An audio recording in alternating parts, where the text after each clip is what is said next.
Hello, welcome to my little trip down road testing memory lane Q&A video for you today.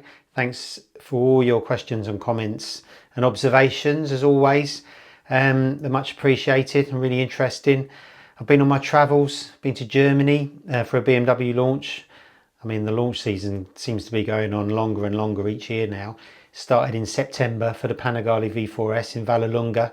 And I've just done one now in Bavaria between Munich and Nuremberg for some BMWs, BMW R1300R, R1300RT and R12 GS.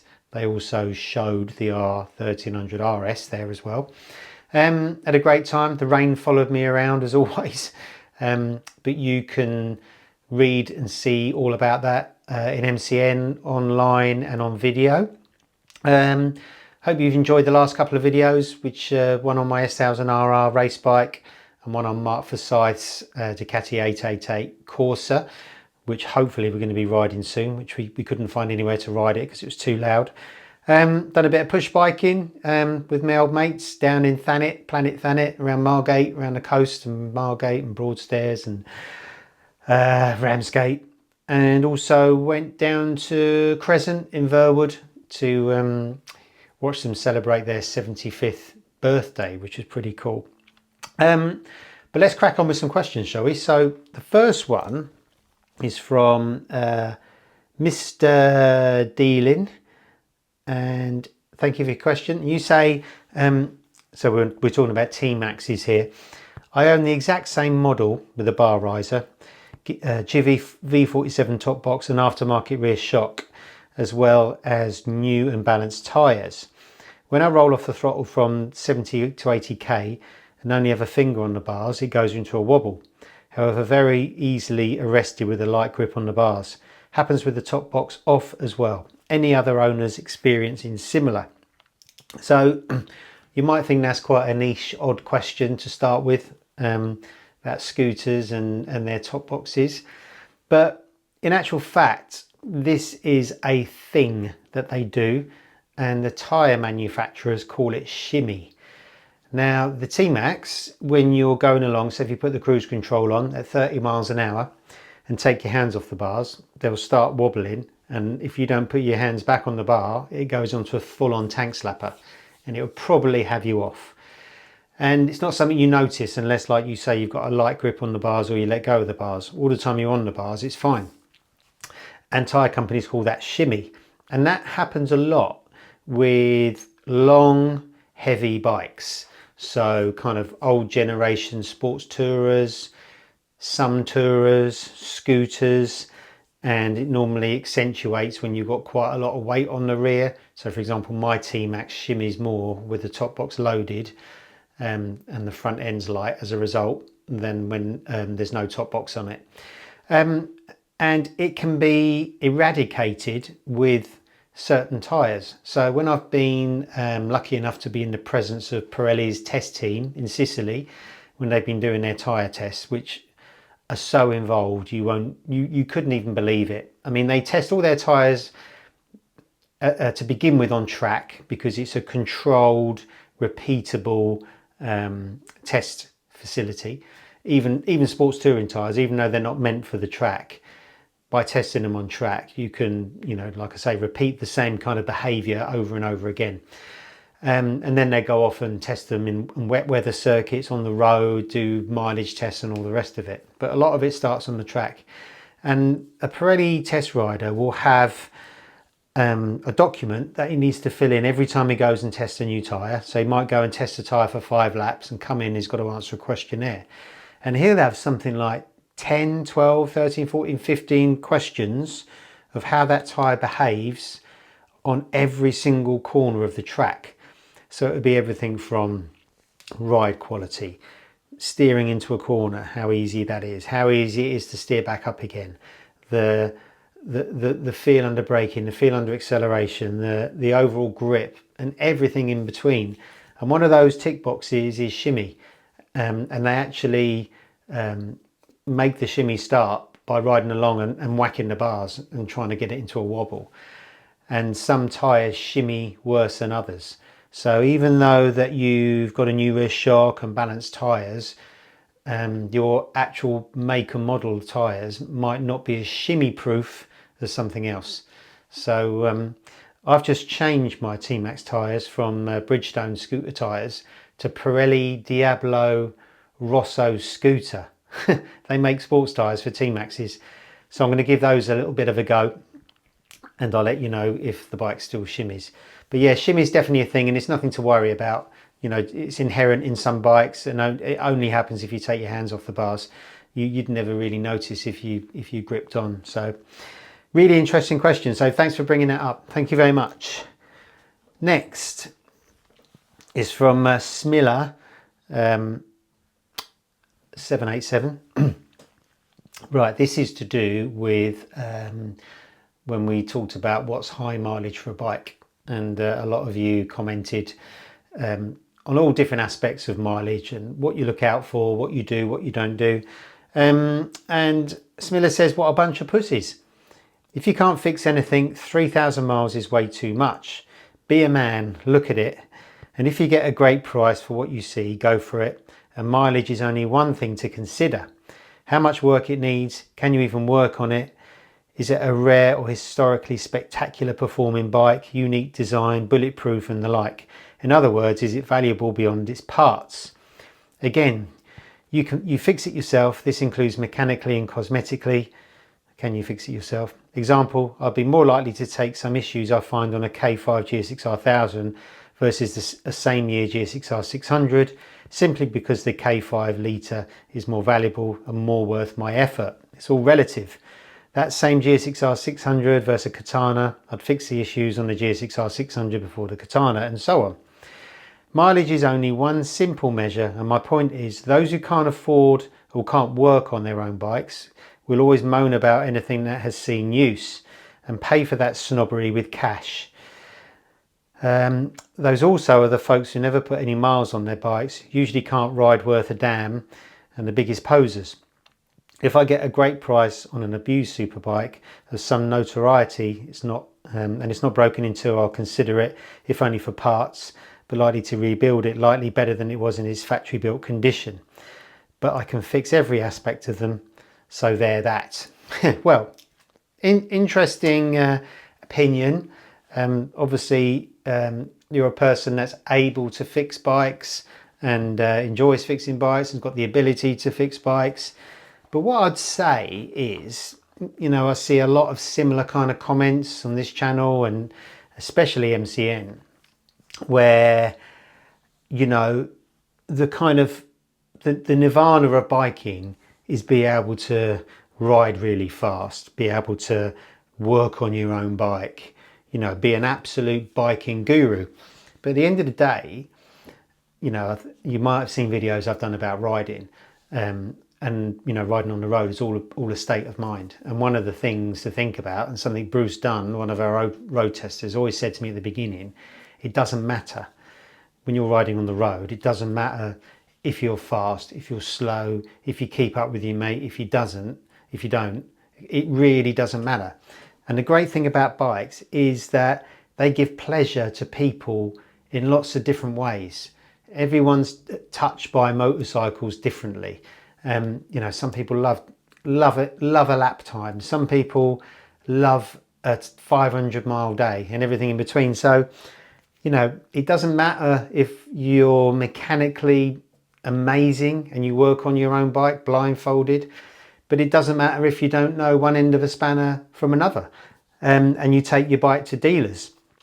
It doesn't matter if, like I say, you'd make Nick Sanders look lazy with mileage, and it doesn't matter if you're Valentino Rossi and you can set the fastest lap in the world. It doesn't matter if you ride a bike that you never clean. It doesn't matter if you don't want to ever ride the bike in the rain or get it dirty, because you get pleasure from just looking at it in the garage or the lounge. It doesn't matter if you've got chicken strips or frazzled tyres. It doesn't matter if you're rich or poor, you know, everything in between. You know, a lot of people kind of level the criticism to me that because I test bikes every day, I'm a road tester, I've kind of lost touch with reality. And yeah, I'm very privileged, but when you're on a bike, the great thing about riding is just you and the bike. You know, whether you're privileged or not, you can only apply the brakes in a certain way. You can only steer the bike in a certain way. You can only go through a corner in a certain way to be safe or fast or whatever. You know, biking is such a great leveler. You know, it gives you freedom, it gives you enjoyment, it's good for your mental health and everything in between. So I suppose the point of it is, you know, don't, and I'm sure most of you don't, look down on people who ride bikes that are different to you, because, you know, we're all in it together. You know, we're all one big happy biker family, really, whether you're a scooter or, you know, a Harley rider or Panigale rider or whatever. I mean, I see the snobbery when I'm riding scooters. No one will even acknowledge you on a scooter, even though my scooter's probably faster than a lot of normal road bikes. It's a bit funny, but I suppose bikers are tribal as well, and that's, you know, being part of a certain group, whether it's a retro group or a racing group or adventure or whatever. You know, we've all got our own clan, but I think equally we should sort of respect other people's clans as well. But anyway, Smilla, that just got me thinking, but thank you very much for your comment. Next is from Moto Guru. Hi Nisi, I really like your video series, so keep up the good work. Thank you. You've also inspired me with the GSX-R 750 series, which really reflects your love and passion for motorcycling. It almost ended up me buying a GSX-R 750, but I didn't. I sold my Street Triple RS from 2021 and bought a 2020 Aprilia Tuono V4 factory. Good choice. The Street Triple is one of the best bikes out there, but lacks a little bit of hooliganism on the bottom end. Agreed. A little bit weak at the bottom. Looking back at your MCM reviews made me think why you chose a GSX-R over a Tuono factory or a Street Triple RS. Yeah, good question. I think if I was doing an MCN test and a GSX-R 750 was in there, it wouldn't necessarily win. You know, maybe the Street Triple is more of a usable super sport bike. I mean, we did a controversial video last week where we put a Street Triple RS in with Supersport bikes, and it won because we said it's the new generation Supersport bike that you can actually ride on the road, whereas race reps have kind of almost had their day. And again, I think a Tuono factory dynamically is better than a GSX-R 750, but the reason why I chose the 750 is because it's just, for me, something very different. When I ride that 750, it doesn't remind me of work, I suppose, because there isn't anything. I mean, there was never really anything like a GSX-R 750 anyway. It was quite unique, you know, back in the day where there were inline 4 750s like ZXR 750s and stuff like that. It wasn't such a class of one, but in recent times it really is. And, you know, I just love how exciting the GSX-R 750 can be without being too fast. I love the rawness of it. I love the fact it's got no electronics. I love the look of it. Yeah, and I just think it's unique. And, you know, buying a bike is more than just outright performance. You know, you can read all the road tests in the world and get an understanding on how comfortable a bike is, how fast a bike is, how economical a bike is. But a road test is never going to tell you what bike's going to pull on your heartstrings, because that's such an individual thing, which is why you never really comment in a road test about the looks of a bike, because only the reader or the viewer can comment on that. So that's basically why I've got a 750. If I owned one of the other two bikes, it would kind of just be another variation on the theme of bikes that I ride normally. And it's nice to have something different, which is exactly the same reason why I've got the T-Max, and which is why I love it so much, because I just hop on that and it's like nothing else I ride. You know, I get the same feeling riding those two bikes as anyone else would when they jump on their Pride and Joy. So, you know, I'm glad that 750 exists. I love it. Anyway, thanks very much for your question. This is from C Cousins R32. Alan Easy, a follow-up on the Ohlins related question raised on this video. I completely understand and agree with what you're saying about premium suspension working better once you're in the window, but how do you find that window? I have a 2017 Speed Triple R with Ohlins, and I've always found it not to be as plush, comfortable or supportive as I feel it should be. I had the suspension properly serviced by an Ohlins service centre, so it should be good from a maintenance perspective. I also had the bike set up by a so-called expert, but question if my money was well spent there, as they didn't even ask how much I weighed, let alone have me sit on it to set it up properly. Is the problem with me, and do I need just to adjust my expectations, or do I need to find someone who actually knows what they're doing and start exploring spring weights, shims, oil levels and whatnot? Yeah, great question. Well, like we've said, you know, Ohlins suspension is amazing, and it's much better than standard suspension on road bikes, because road bike suspension is completely built down to a price, and Ohlins isn't, which is why there's such a huge price difference. A well set up Ohlins is just heaven. Badly set up Ohlins is probably worse than a standard road bike, normal road bike suspension. But the window's narrower, the more, with anything with bikes, the more kind of performance you throw into a bike, the harder it is to find it. And if you go off of that, it makes the whole bike worse. I remember visiting the Ohlins factory and doing Ohlins tests, you know, for MCM before. And they basically say your suspension is set up in 3 stages. Number 1, the first thing they do is spring rate. So they make sure that the springs suit your weight, because if they don't, everything else you can adjust can kind of mask that, or, you know, make it feel a little bit better. But fundamentally you need the right springs back and front. And with road bike springs, they're generally in the ballpark, sometimes they're not. Second thing is adjust sags and ride heights back and front. And then thirdly, which is kind of like the cherry on top of the suspension cake, is damping adjustments, compression and rebound. So, you know, if you've got a standard speed triple with standard Ohlins, you should be able to get it there or thereabouts, unless you're really, really light or really, really heavy. It should be there or thereabouts. You know, if you go to a suspension expert, like with MCT suspension, you know, you can go to them for suspension advice. You know, one of the first things he's going to do is ask how much you weigh. He's going to set the sag. He's going to set the rider sag with you on it. And that's a really good place to start if you're not going to change your springs. And then from there, you introduce, you set all that with preload.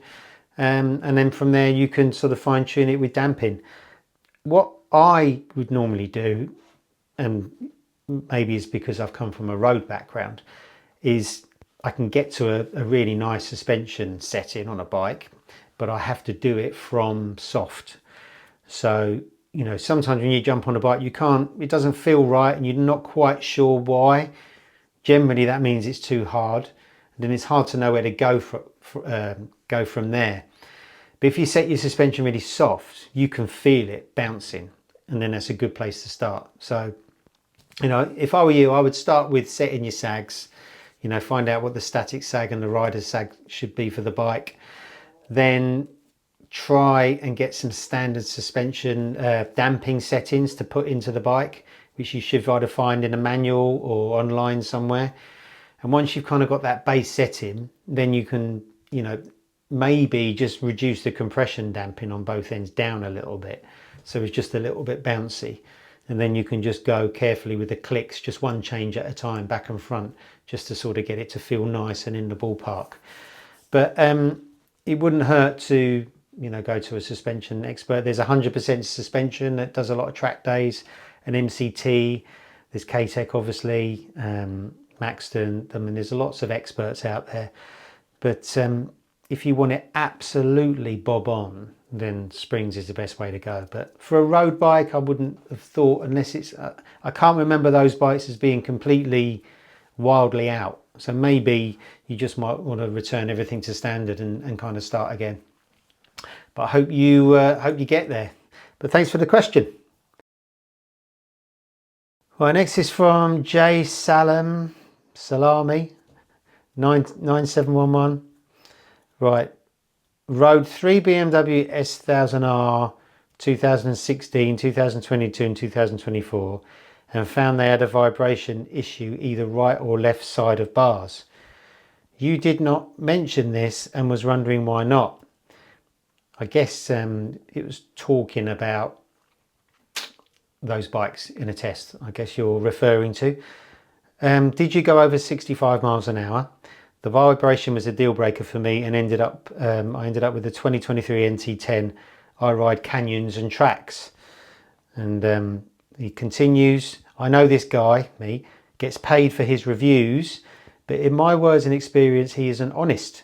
Reading all the comments, he is really good in making riders feel warm and tingling inside. Must have been a used car salesman before reviewing motorcycles. Well, thanks for your question. I actually used to be a sign salesman before I did this. I was a project manager for a sign company. But in terms of vibration issues, it is an issue that kind of affects some people more than others. BMW obviously aware of the vibration issues with some people, specifically with the S1000XR, because as the models have evolved, they've created more damped handlebars. And it's something that other testers put in their tests as well. As far as my observations on that, it doesn't affect me. I mean, the bike, the S1000RR engine is quite just short of tingly. It's quite highly strung. It's quite revvy. You know, it feels like a power station. You know, you get the buzz through it, but they've never been intrusive to me.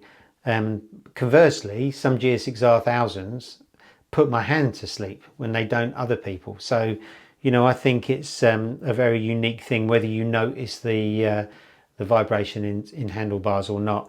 And you know, BMW wouldn't produce a bike that has really bad handlebars for everybody. They obviously produce a bike that some people have problems with. Be like every bike, some people have problems with it, whether it's wind protection or they don't like the brakes or the suspension or the tyres or whatever. It's just one of those things. There's no such thing as the perfect bike. But thank you for letting me know that my words make everyone feel warm and tingly. Thanks very much for your question. Next. Oh, it's a long one. Right. Gonna make it bigger. Dear Nevesy, this is from Clive Darwell, 5732. I very much appreciate your candid description of your hearing issues recently, particularly with respect to tinnitus. I find there's an awful lot of information out there about preventing it, but very little about how it works as a biker once you've got it. Yeah, I'm deaf in one ear. I had mumps when I was 6, broke a nerve in my ear. Haven't been able to hear anything in that one since. And I've got tinnitus and maybe 20-30% hearing loss in my good ear. I got tinnitus about 18 months ago. Like you, lifetime of rock music and then motorbikes. I was quite affected by it at first, and it still concerns me when riding bikes.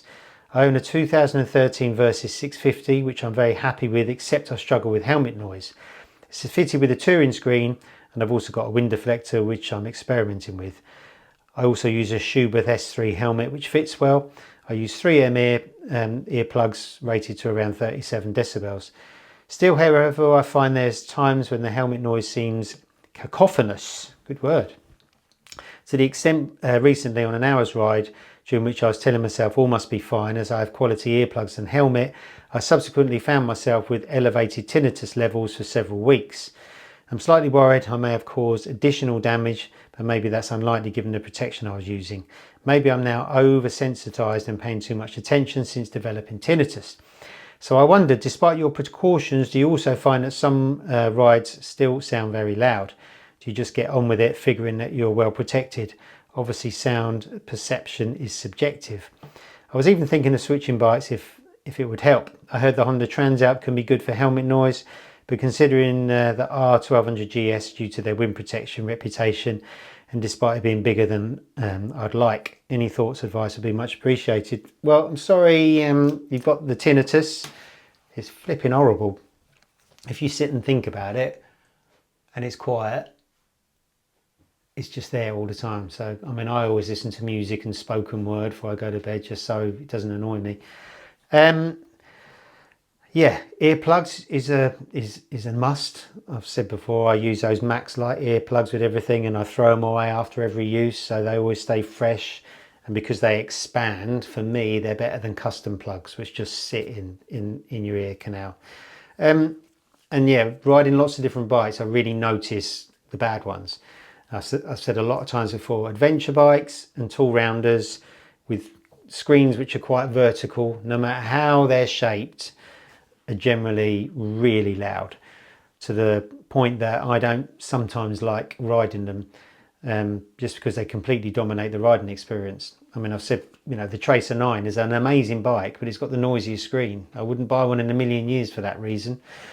I did an MCN 250 route on a Transalp and a V-Strom 800, and it was like sitting behind a jet engine all day. It was horrible.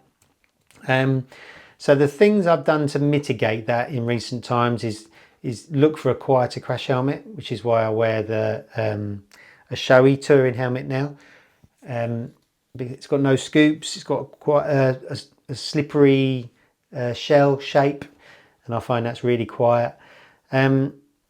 And well, I've got no choice what bikes I ride, but the naked bikes are quieter than adventure bikes and tall rounders. I've got a Street Fighter V2S at the moment, and the wind noise is much less than on a tall rounder. And if you ride a traditional sports tourer like a Ninja 1100 SX or something like that, or a sports bike, the wind buffeting is much less. It's much kinder on your ears. It kind of slides through the air with more of a wind noise that's more trebly than kind of bassy, the one that sort of drills your head and gives you tinnitus. So, you know, if you're really worried, you know, go for a bike with more of a sort of a slippery shape, or a naked bike. Even my KTM 1390 Super Duke Evo last year with a little screen, I didn't suffer any sort of problems with wind noise at all. And yeah, just keep on wearing the earplugs and maybe cut down the length of rides, maybe. But it's an occupational hazard really, isn't it? Riding a motorbike in the wind, it's loud. And there's nothing that's truly silent. The R1300 RT I rode recently had a pretty quiet screen actually, the way they developed it. But even that's not completely quiet. But let me know how you get on. Thanks very much for your question. Matt Simpson, 5009. Hey Easy, really enjoyed the videos apart from the endless tyre questions. Thanks for your question. Hope you can include this one at some point. Got a new bike 2 weeks ago, slightly sportier than my previous. I was travelling to Paris with my son last weekend. We used Senna intercoms, which were great previously, but now the wind noise is making hearing my son really difficult. Any ideas how to remove wind noise? I use ACS rubber plugs. Right, another ear question. So the wind noise is now making hearing my son really difficult. Well, unless you've changed bikes, is that why it's making hearing more difficult? But yeah, like I said before, if a bike with a less noisy screen is the way to go. Or are you got a new bike 2 weeks ago, so are you saying that your son's on the back? Anyway, regardless of that, earplugs definitely, and a quiet helmet is another one. Like I say, the Shoei that I wear, which is a GT Air 3, or the GT Air 2 before that, it's really quiet. Really recommend that. The touring Arais are a lot quieter than the sporty Arais. It's a real tricky one because you can't, when you're in a shop, go and test the crash helmet for wind noise, can you? Perhaps they should have little wind tunnels in like sports bike shop and places like that, so you can see how loud they are. But yeah, that's the only way to remove wind noise, is a different crash helmet or a different bike, unfortunately. But yeah, keep on using the plugs. The rubber plugs, I've used them a bit. I don't find them as good as the foam plugs that, like I say, expand. You know, the things that just sit in your ear. You know, it must leave gaps around the edges when it sits in your ear. I'm not sure. I'm not an ear specialist. I just know what works for me. But anyway, good plugs, good lid, good luck. Thanks for your question. Right, next one is from Alex Bartram 2746. Michael, apologies, another tyre question, no worries. I have a 2022 S1000RR, do about 10 to 12,000 miles a year. As such, I change tyres fairly regularly. This bike came with forged alley wheels, running a 200 section rear. In my quest for tyre longevity, I've looked to see what sports touring tyre options might be available with a 200 section rear, and the answer is bugger all that I can find, as I'm running Michelin Power 6s which don't last too long. First question, are you aware of any decent 200 section sports touring tyres I should consider? Second question is the move to a 190 section rear. I've spoken to BMW who say this would require recalibration as the electronics are set for a 200. I'm considering doing this, but I'm looking for the expert's view as to whether this is a good idea. My previous RR ran a 190 rear, and it feels like the newer bike with a 200 section steers a little slower than the 190. I prefer it to drop in a little quicker. So do I stick with the 200 section with limited tyre choice, or recalibrate to a 190 and open up the world of sports touring rubber? PS, I'm aware of changes to tyre speed rating by going the sports touring route, but don't intend to do track days on them nor hit super high speeds on them. Honest. Any advice would be greatly appreciated. Thanks, Alex. Well, unfortunately, there aren't any sports touring tyres that have got 200 section rears, unfortunately, because I was looking for the same thing for my Super Duke last year, because I was doing a big trip and I knew that I would just kill a set of normal sports tyres in 3,000 or 4,000 miles, which I almost did. So yeah, the mileage you're going to get out of a normal sports tyre is going to be 3, 4, 5 probably maximum, and a sports touring tyre, you know, if you're careful with it, you might get 5, 6, 7, 8. So sports touring tyre is definitely better for mileage. In terms of changing the tyres size, yeah, the dealer's right. With a 200 section tyre, it's got a bigger diameter. So when the bike's looking at wheel speeds to control all of its rider aids, wheelie control, ABS, traction control and everything in between, if the wheel size isn't what it thinks it is, then the electronics aren't going to work quite as well as they should do. How off the electronics are is really impossible to say, but they wouldn't work as planned. The other thing to consider is that the geometry of the BMW, if it's meant to have a 200 section rear, will be a certain way, and as soon as you put a smaller tyre on, it would reduce the rear ride height and it's not going to steer as well. Even though theoretically a 190 is going to steer faster than a 200 because it's a smaller tyre and it's more nimble. So there are things to consider there. I mean, if you wanted to fit a sports touring tyre for a tour, and you were just going to use it for touring, I wouldn't worry about the smaller tyre size. You know, even if the electronics weren't quite right, or if it didn't steer quite right, wouldn't overly concern me, but it wouldn't be something anyone would actually recommend. So, you know, if I was really interested in keeping my electronics working properly and the bike steering properly and it handling correctly, then I would keep the standard size tyre.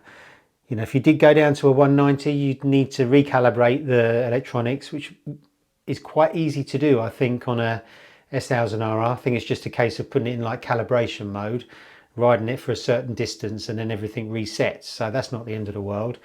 And then you might want to look at how to adjust the suspension to incorporate a 190, which would probably mean adding a little bit more ride height. But again, you'd need to kind of look into that. So yeah, it's a bit of a bugger really. Hopefully manufacturers or tyre manufacturers will start making 200 sections, because there's lots of bike crying out for that kind of tyre, and you know, they're sporty enough really to fit on a super bike, and you can still have fun on them. But yeah, I can't tell you exactly what you should do, because if I told you to put a sports touring tyre on your bike at 190, it's not going to be quite right. But also putting a sports touring tyre in an S1000RR is blunting it anyway. If you're going to keep it as an everyday tyre and use a sports touring tyre all the time, you're probably never going to get the best out of your S1000. I'd probably keep sports tyres on it until the time you want to do a big tour or something like that. Yeah, I don't know if that helps at all. I think the real answer is, let's hope the manufacturers come out with the 200 sports touring, and then everything's rosy, isn't it? But yeah, let me know what you get up to. Thank you very much. Right, a couple more. British Gecko. 8502, thanks for reading my mileage comment. Oh, I think that's the one that sparked all the controversy. It's a very interesting topic with a lot of opinions for sure. Do you have any advice for small riders on track? I'm 5'1", about 55 kilos. I ride a stock 2010 R6 on track, and I've hit a bit of a block on improving my skills. The bike's a cracking machine, however, sometimes feels like it's too big for me. Is it in my head, or are there some changes that would make get my body off the bike easier for me? For a small idea of where my track skills are, I'm in the Inters at Mallory and novice in Donington. Cheers. Well, interesting.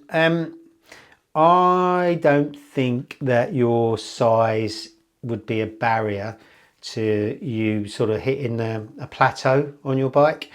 I mean, if you think, think of Danny Pedrosa, think of Marc Marquez, think of Casey Stoner, a lot of MotoGP riders and Moto3 and Moto2 are very small riders. It doesn't hinder them. Whether your size is a problem in terms of actually muscling the bike around, which could be a factor. So yeah, there are a few ways, few things to think about, I suppose. You could go for a lighter bike. So you could go for something like a ZX or ZX4RR, which give you a lot of performance, easier to throw around, easier for a smaller rider. Go for something like an R7 or an Aprilia RS660, all kind of lighter and easier to manage. But if you're comfortable with the performance and the speed and the way the R6 steers, then it's really just a simple factor of technique, of knowing how to sit on the bike, approaching the corner, where to put your body weight, how to bend your arms, how to bend your legs, where to put your feet, where to put your head, where to let go of the brakes, where to turn in. And all of those things really will help you, as well as maybe going for a smaller, lighter bike, if that's what you think might help. But I would actually say I'm quite jealous, because being small and light is the golden ticket for going fast on a track, because you can get tucked in, because the bike's going to accelerate much harder than it would do with me on it. So yeah, and smaller riders just look good on a 600, whereas bigger riders like me don't. So yeah, either get some track training or maybe think about getting a smaller or lighter bike. But let me know how you get on. Thanks very much for your question. Next, second to last, from Ogo Frog, 9120. Here's a question, easy. Do bike tyres last a lot longer now, or is it just certain bikes? Got back into biking again on my new Street Triple 675R, which I love. Done 3,000 miles on the original tyres, and they still have loads left, not even particularly squared off. On my old ZX7, the rear tyre was done by 4,000 miles. Maybe I've just got slow. Thanks for your question. I'd say tyres generally last longer now.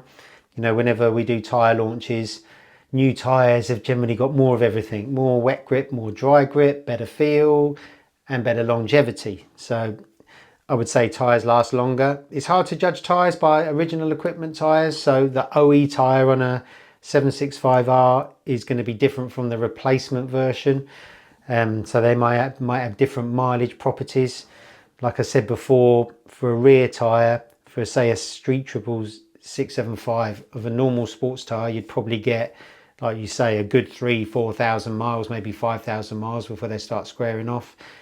Back in the day, probably wouldn't be that much. Sports touring tyres, you get a lot more. But yeah, I would say that tyres generally last longer now. We can have our cake and eat it when it comes to tyres. They're just amazing things. But thanks for your question. And finally, this is from Bradley Alexandra, 5821. As a professional motorbike journo, in the past couple of years as a tester, what motorcycle completely blew your mind and why? Love the channel. Thanks for your question. Yeah, it's just kind of an old, crusty, cynical journalist. Not a lot blows my mind now. I mean, the Aprilia Tuono consistently blows my mind, actually.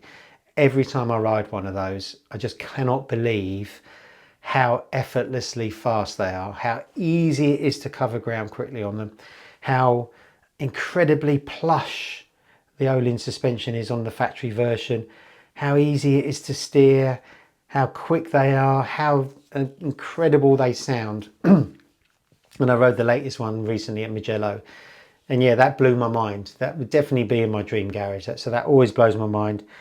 All super bikes now, when you get on them, road going super bikes, blow your mind. You know, the amount of performance they've got when you ride them on track. It takes a good few sessions for you to kind of get your head around how good they are. And things like Panigales now with the electronics, how you can literally wind the throttles to the stop coming out of corners, and they just take care of everything. You know, that blows my mind. I'm, you know, riding the Vallelunga on the new V4S, you can come out of a slowish corner, pin the throttle, it will barely wheelie, it will barely shake its hips, it will barely slide, it just goes forward. And then it's just hard to hang on after that. So they really blow my mind. But I suppose the thing that really blows my mind are the surprises that we get. You know, it's a given that a Tuono is going to be good. It's a given that Panigale is going to be good, or an S1000RR.